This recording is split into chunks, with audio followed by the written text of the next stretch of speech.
जय जगत गुरु जय भारत। भाई और बहनों, युग परिवर्तन 2028 से पहले महाविनाश का समय बड़ी तेजी से नजदीक आता जा रहा है। हालांकि पूर्ण ब्रह्म परमात्मा सत्य पुरुष भी सतगुरु रूप में धरती पर प्रकट हैं। भले ही आप और हम चंद भाई बहन उनकी शरण में भी हैं, इसके बावजूद भी ऐसा नहीं है कि यदि भक्तों पर कोई संकट आएगा तो परम पूज्य सतगुरु रामपाल जी भगवान, जैसा कि उन्होंने द्वापर युग में श्री कृष्ण जी का रूप बनाकर ब्रजवासियों की गोवर्धन पर्वत उठाकर इंद्र के कहर से रक्षा की थी, आज भी वैसा ही करेंगे? बिल्कुल नहीं। वर्तमान समय भक्ति युग का समय है। इस समय को गुरुदेव भगवान ने ज्ञान आधार से आगे बढ़ाना है, ना कि 650 वर्ष पहले की तरह चमत्कार दिखा दिखाकर भीड़ इकट्ठा करना है। कहने का सीधा सा तात्पर्य यह है, आगामी महाविनाशकारी समय में भक्तों की रक्षा उनकी भक्ति और मर्यादाओं पर निर्भर करेगी। भक्ति और मर्यादाओं में भी गुरुदेव भगवान ने मर्यादा को अधिक महत्व दिया है और कहा है, भक्ति भले ही कम हो लेकिन जितनी भी हो उतनी यदि मर्यादाओं में रहकर की जाएगी तो ही लाभदायक होगी। हम भक्तों को यह भी पता होना चाहिए कि 21 ब्रह्मांड में सिर्फ 2 ही शक्तियां हैं, जिनके मध्य हर क्षण हर पल आत्माओं को लेकर परस्पर सूक्ष्म रूप में संघर्ष चलता ही रहता है। एक है काल निरंजन और दूसरी शक्ति है गुरुदेव भगवान अर्थात कबीर परमात्मा। गुरुदेव ने बताया कि 21 ब्रह्मांड एक फुटबॉल का मैदान है, 2 खिलाड़ी हैं, काल और दयाल। बाकी जितने भी आत्माएं हैं फुटबॉल की भांति हैं। यदि मर्यादा तोड़कर काल के पैर तले आ गए तो 84 लाख योनियों में डालकर फाउल कर डालेगा, और मर्यादाओं में रहकर दयाल के पैर तले रहे तो एक ही झटके में गोल करके सतलोक पहुंचा देगा। भाई और बहनों, गोल करने के लिए जितनी कोशिश गुरुदेव भगवान करेंगे उससे कहीं ज्यादा कोशिश छल बल करके यह काल निरंजन भी हमें फाउल करने की करेगा। फाउल करने का तरीका है मर्यादा तोड़वाना। दोनों ही शक्तियों का आपस में एक एग्रीमेंट है, जिसके तहत काल ने कहा था कि हे परमात्मा, आप समर्थ हैं, आप तो एक ही पल में समस्त आत्माओं को सतलोक लेकर जा सकते हो, परंतु ये आत्माएं मेरा भोजन है और आप ही ने मुझे श्राप देकर इन आत्माओं को मेरे हवाले किया है। यदि सभी आत्माएं सतलोक चली गई तो मेरे भोजन का क्या होगा? इसलिए आप इन आत्माओं को अपना ज्ञान देकर और अपना बनाकर ही सतलोक लेकर जाना। जैसे इन आत्माओं को सतलोक से मैं अपने ऊपर आसक्त करके अर्थात अपना बनाकर अपने साथ लेकर आया था।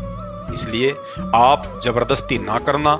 जो आपकी भक्ति और ज्ञान को स्वीकार करे और आजीवन मर्यादाओं में रहकर मन कर्म वचन से आपको ही अपना माने, सिर्फ उन्हीं को सतलोक लेकर जाना, बाकी मेरे भोजन के लिए यही छोड़ देना। भाई और बहनों, इस एग्रीमेंट के तहत 21 ब्रह्मांड का स्वामी काल निरंजन हर प्रकार से मर्यादा तोड़वाने की पूरी कोशिश करेगा। साम दाम दंड भेद और घटिया से घटिया नीति भी अपनाएगा। काल को यह भी पता है कि कबीर परमात्मा जब संत रूप में धरती पर जाकर ज्ञान प्रचार करेगा तो उनसे तत्व ज्ञान प्राप्त भक्तों को सांसारिक लोगों के माध्यम से डगमग कर पाना बेहद मुश्किल होगा।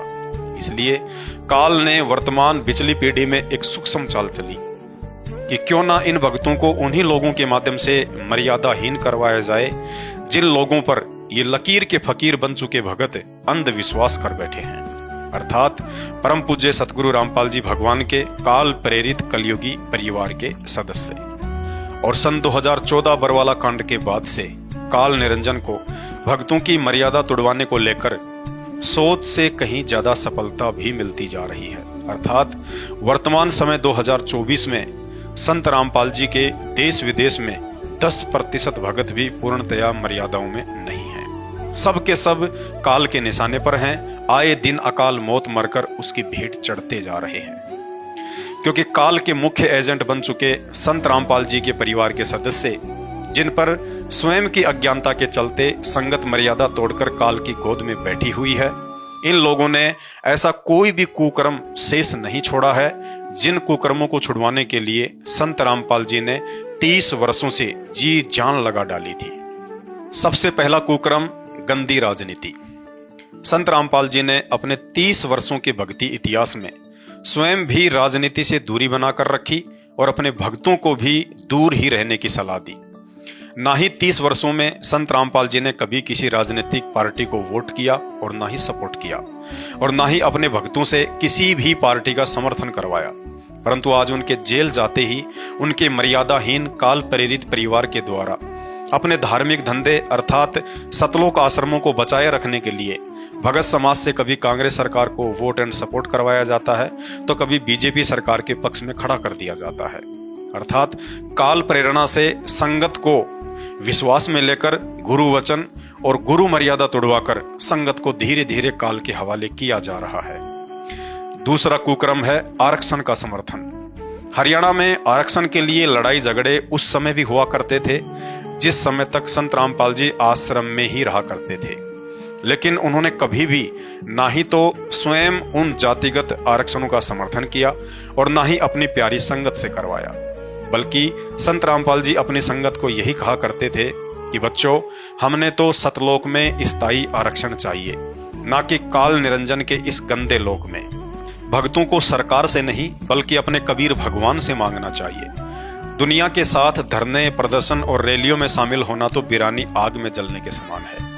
यदि हम मर्यादा में रहकर भक्ति करेंगे तो हमारी हर आवश्यकता हमारा कबीर भगवान पूरी करेगा। इसलिए हमने जगत की तरह हाय हाय नहीं करना है। लेकिन उनके जेल जाते ही सन 2016 में उनकी शिक्षाओं के विपरीत भोले भगत समाज को हरियाणा के जाट आरक्षण की आंख में झोंक दिया गया। भक्तों को धरनों पर बैठाकर शारीरिक रूप से और आरक्षण समिति को लाखों में भगत समाज के दान का पैसा चंदे के रूप में देकर आर्थिक रूप से जमकर मर्यादा तोड़वाई गई। तीसरा मुख्य कुक्रम धनाना गांव में खेल स्टेडियम बनवाना। संत रामपाल जी नाम दीक्षा देते समय अपने भगत को 21 सूत्रीय मर्यादा में बांध देते हैं और कहते हैं, यदि इनमें से एक भी मर्यादा तोड़ोगे तो भक्ति का पूर्ण लाभ नहीं उठा पाओगे और कभी भी काल की भेंट चढ़ जाओगे। जिसमें एक मर्यादा है, ना ही कोई मैच खेलना, ना ही देखना और ना ही किसी प्रकार का सहयोग करना। परंतु संत रामपाल जी के जेल जाते ही उनके काल प्रेरित परिवार ने उनकी शिक्षाओं व नियमों को खंड खंड करते हुए हरियाणा के धनाना गांव में भक्तों के दान से लगभग 25 से 30 लाख रुपए की लागत से गांव वालों के लिए बैडमिंटन का स्टेडियम बना दिया। अर्थात जो महापुरुष अपने भक्तों को ताश खेलने, देखने और उसमें सहयोग करने के लिए भी मना करता है, उसी महापुरुष की आड़ में उनके परिवार के द्वारा गांव वालों के लिए बैडमिंटन का स्टेडियम बनाकर लाखों भक्तों के दान का दुरुपयोग करके उनकी मर्यादा तोड़वाकर समय आने पर उन्हें अकाल मौत मरने की लिस्ट में खड़ा कर दिया जाता है। भाई और बहनों, और भी बहुत सारे ज्ञान विरुद्ध कुक्रम इन्होंने संत रामपाल जी के जेल जाने के बाद जी भरकर करवाए हैं, जिनकी लिस्ट बहुत लंबी है।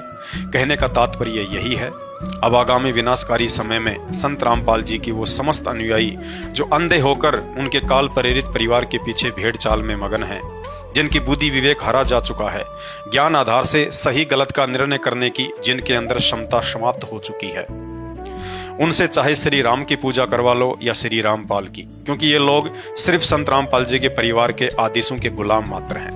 यदि 2024 में ये सभी भ्रमित आत्माएं साध संगति की वीडियो देखकर काल चक्कर से बाहर नहीं निकली तो 2025 और 2026 में उनकी स्वयं की तो दुर्गति होगी, साथ में परिवार की भी दुर्गति करवाएंगे।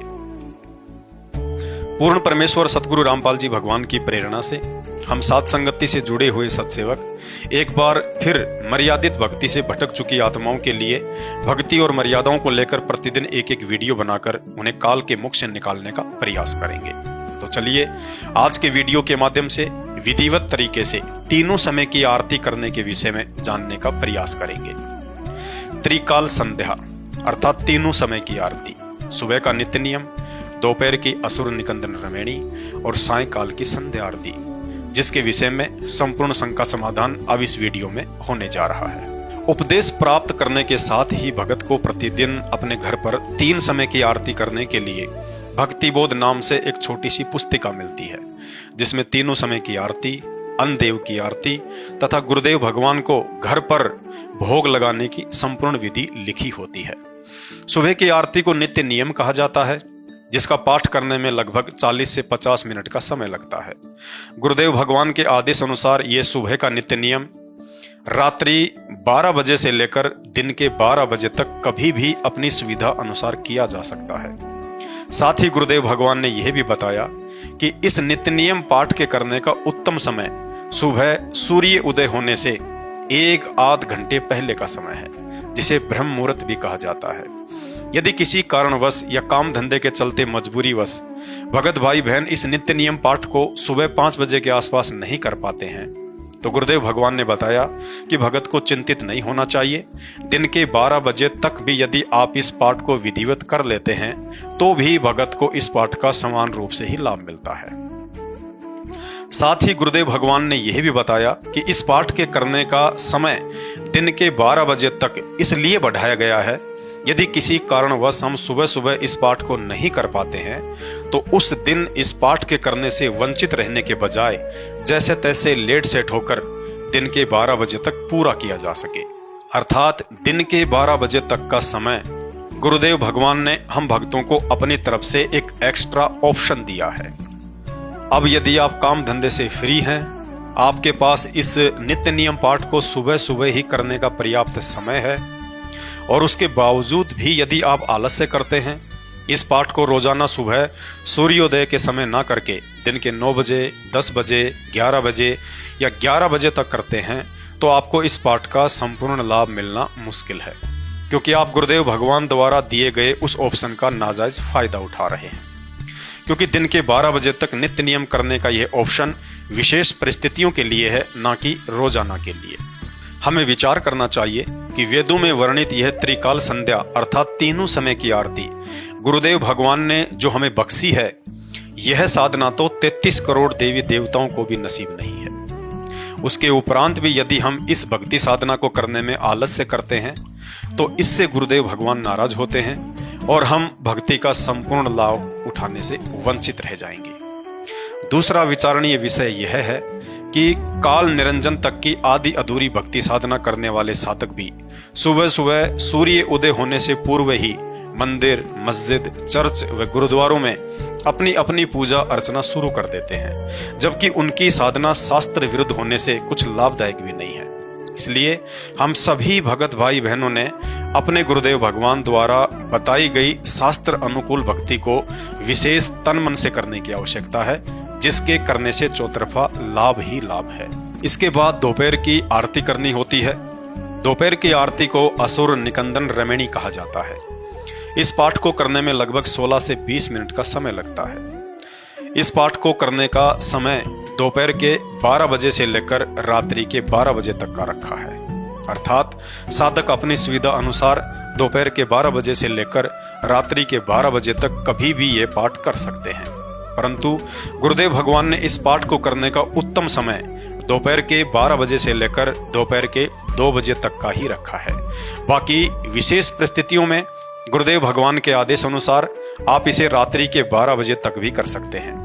समझदार को संकेत ही काफी है, क्योंकि रात्रि के 12 बजे तक का समय गुरुदेव भगवान की तरफ से एक ऑप्शन है, जिस ऑप्शन का लाभ केवल उन्हीं भगत भाई बहनों को उठाना है जो भाई बहन इस असुर निकंदन रमणी के पाठ को किसी कारणवश या काम धंधे की मजबूरीवश दोपहर में 12 बजे से लेकर 2 बजे के बीच में नहीं कर सकते हैं। यदि आपके पास पर्याप्त समय है तो ये पाठ दिन के 12 बजे से 2 बजे के बीच में ही संपूर्ण कर लेना लाभदायक है।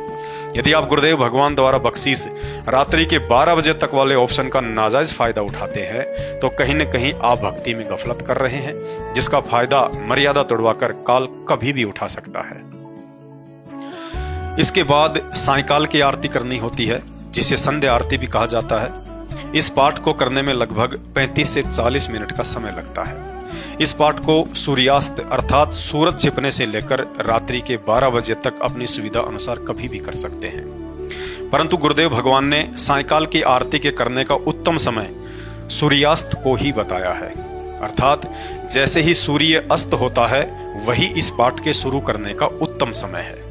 संध्या आरती को रात्रि के 12 बजे तक करने का समय गुरुदेव भगवान के द्वारा दिया गया एक ऑप्शन है, जिसका नाजायज फायदा उठाना चाहिए या नहीं आप भाई बहनों को ऊपर वीडियो में बता दिया गया है। गुरुदेव भगवान ने बताया कि तीनों समय की आरतियों को संध्या आरती ही कहा जाता है। संध्या आरती का मतलब होता है दो समय के मिलन के वक्त की जाने वाली आरती। जैसे यदि हम सुबह के नित्य नियम का पाठ सूर्य उदय होने से एक आध घंटा पहले ही शुरू कर देते हैं तो वह समय नित्य नियम का उत्तम समय है, क्योंकि उस वक्त रात्रि का समय समाप्त और सुबह का समय शुरू होता है, अर्थात दो समय का मिलन हो रहा है, जिसे संध्या काल कहा जाता है। इसलिए सुबह के नित्य नियम को भी संध्या आरती ही कहा जाता है। ठीक इसी प्रकार यदि हम दोपहर की आरती असुर निकंदन रमैणी का पाठ दोपहर के 12 बजे से लेकर 2 बजे के बीच में कर लेते हैं तो वह समय असुर निकंदन रमैणी का उत्तम समय है, क्योंकि उस समय सुबह का समय समाप्त और दोपहर का समय शुरू हो जाता है, अर्थात दो समय का मिलन हो रहा है, जिसे संध्या काल कहा जाता है। इसलिए दोपहर की आरती को भी संध्या आरती ही कहा जाता है। ठीक इसी तरह यदि सायकाल की संध्या आरती का पाठ हम सूर्यास्त के आसपास शुरू कर देते हैं तो वह समय संध्या आरती का उत्तम समय होता है, क्योंकि उस वक्त दोपहर का समय समाप्त और रात्रि का समय शुरू हो जाता है, अर्थात दो समय का मिलन हो रहा है, जिसे संध्या काल कहा जाता है। इसलिए सायकाल की आरती को भी संध्या आरती ही कहा जाता है। अब आपके मन में एक छोटी सी शंका उत्पन्न हो सकती है कि यदि कभी कभार किसी मजबूरीवश या कारणवश तीनों समय की आरती या सुबह की आरती या दोपहर की आरती या शाम की आरती, इनमें से कोई एक आरती यदि भगत भाई बहन नहीं कर पाते हैं तो दोष लगेगा या नहीं। भाई और बहनों, गुरुदेव भगवान ने कबीर सागर के सरलार्थ पेज नंबर 593 पर लिखा है कि वैसे तो उपदेशी भगत ने तीनों समय की आरती अपने गुरुदेव भगवान का आदेश समझकर विशेष कसक के साथ नियमित रूप से करते रहना चाहिए। यदि कभी कभार किन्हीं विशेष परिस्थितियों में भूलवश या मजबूरीवश आरती नहीं कर पाते हैं तो ऐसी स्थिति में दोष नहीं लगता है, बशर्ते उस भूल के लिए गुरुदेव भगवान को दंडवत प्रणाम करके तुरंत क्षमा याचना भी करनी चाहिए और कोशिश करें कि आगे से ऐसी भूल ना हो। परंतु आप एक पुराने भगत हैं, आपको सतनाम या सारनाम भी प्राप्त हो चुका है, आपको तत्व ज्ञान और भक्ति मार्ग भी अच्छे से समझ में आ चुका है, तो फिर आपको गुरुदेव भगवान का वह वचन भी याद रखना होगा कि नर संसारी लगन में दुख सह करोड़ा, परमार्थ के कारण जितना सहो उतना थोड़ा।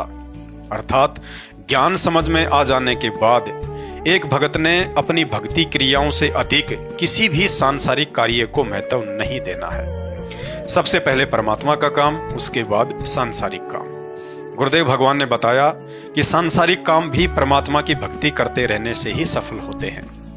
यह हमारी महाभूल है कि हम अपने सामर्थ्य या प्रयासों से किसी बिगड़े हुए कार्य को सुधार सकते हैं। अर्थात जिस दिन आपको यह भक्ति मार्ग पूर्णतया समझ में आ जाएगा और अपने आत्म कल्याण के प्रति आप सजग हो जाएंगे तो उसी दिन से आपके स्वभाव में यह बात शामिल हो जाएगी कि अपने आत्म कल्याण का कार्य पहले और सांसारिक कार्य बाद में, अर्थात उसके बाद भक्ति में आपसे कभी भी भूल नहीं हो सकती। गुरुदेव भगवान ने यहां तक कह रखा है, यदि परिवार या रिश्तेदारी में किसी की मौत हो जाती है तो भी भगत ने अपनी तीनों समय की आरती व मंत्रों का जाप करना नहीं भूलना चाहिए। गुरुदेव भगवान कहते हैं, गरीब कच्चा हीरा कृच हो नहीं सहे घनमार, ऐसा ये मन हो रहा लेखा लेकरदार। यदि भगत मर्यादा में है और भक्ति करते करते भी उसके सामने कुछ विशेष परिस्थितियां पैदा हो जाती हैं तो यह सोचकर धैर्य और विवेक से काम लेना चाहिए कि अवश्य इस समय गुरुदेव भगवान द्वारा मेरी परीक्षा ली जा रही है और मुझे इन परिस्थितियों से विचलित होने के बजाय गुरुदेव पर विश्वास रखकर अपनी भक्ति पर दृढ़ बने रहना है। और यह विचार करना चाहिए कि इस तरह के छोटे मोटे संकट और परिस्थितियां तो उस समय भी हमारे सामने आती थी जिस समय हमने गुरुदेव भगवान की शरण भी ग्रहण नहीं की थी, जबकि आज तो समर्थ गुरुदेव भगवान का आशीर्वाद भरा पंजा सदैव हमारे साथ में है। सच्चा सतगुरु कभी भी अपने मर्यादित भगत को दुखी नहीं देख सकता है। अवश्य ही यह मेरी परीक्षा है और कुछ ही समय बाद जब वह संकट आपका गुजर जाएगा तो हमें स्पष्ट आभास होगा। यदि उस समय उन परिस्थितियों में विचलित होकर मैं अपना धर्म कर्म छोड़ देता, मन में कच्चापन ले आता या गुरुदेव के प्रति मन में कोई शंका या दोष पाल लेता तो मेरी बनी बनाई भक्ति का सत्यानाश निश्चित था। और जो भाई बहन ऐसी परिस्थितियों को गुरुदेव भगवान का प्रसाद समझकर ग्रहण करते हैं, उनके अंदर तो पहले से कहीं अधिक दृढ़ता और विश्वास पैदा होता चला जाता है। भाई और बहनों, 2028 तक का समय गुरुदेव भगवान द्वारा युग परिवर्तन का समय निर्धारित किया हुआ है। इतिहास साक्षी है, जब जब युग परिवर्तन हुआ है तब तब इंसानों को मानव निर्मित या प्राकृतिक संकटों का सामना भी करना पड़ा है। कुछ ऐसी ही विकट परिस्थितियां आगामी समय में हम सब के सामने होंगी। शुरुआत 2020 से हो चुकी है, अब आगे आगे परिस्थितियां बद से बदतर होती चली जाएंगी। भक्तिहीन लोगों को सुरक्षा जैसे भी उनके पूर्व जन्म के संस्कार हैं उसी आधार से मिलेगी, परंतु हम भक्तों की रक्षा और सुरक्षा हमारी वर्तमान की भक्ति और मर्यादाओं पर आधारित होगी। अतः किसी भी सूरत में अपनी मर्यादाओं को टूटने ना दें और गुरुदेव भगवान द्वारा बख्शीश शास्त्र अनुकूल सत भक्ति को नियमित करते रहें। शंका समाधान में आज केवल इतना ही। भक्ति और मर्यादाओं को लेकर अगला वीडियो देखने के लिए हमारे Facebook page Pawan Das is live Manav Dharmi Pawan दास को फॉलो करें। अच्छा लगे तो शेयर करें। बंदी छोड़ सतगुरु रामपाल जी भगवान की जय हो।